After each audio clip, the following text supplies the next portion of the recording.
মন্ত্রণালয়ের মাননীয় উপদেষ্টা জনাব আসিফ মাহমুদ সজীব ভুঁইয়া। আজকে ওনার আমন্ত্রণে বিশেষ অতিথি হিসেবে উপস্থিত আছেন ছাত্র জনতার বিশ্বস্ত বন্ধু এবং গ্রহণযোগ্য একজন তরুণ নেতা, তথ্য সম্প্রচার মন্ত্রণালয় এবং ডাক টেলিযোগাযোগ তথ্য প্রযুক্তি মন্ত্রণালয়ের মাননীয় উপদেষ্টা জনাব মোহাম্মদ নাহিদ ইসলাম, মঞ্চ উপবিষ্ট যুব উন্নয়ন অধিদপ্তরের মহাপরিচালক ডক্টর কাজী সাইফুজ্জামান।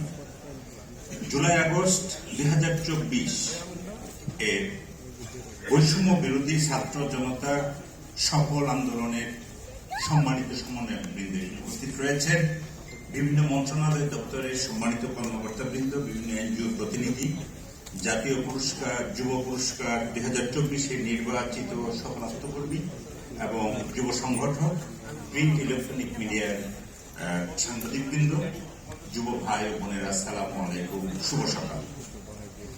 আমার বক্তব্যের প্রথমেই জুলাই আগস্ট মাসে বৈষম্য বিরোধী ছাত্র জনতার আন্দোলনে যারা শহীদ হয়েছেন তাদের আত্মার মাগফিরাত কামনা করছি।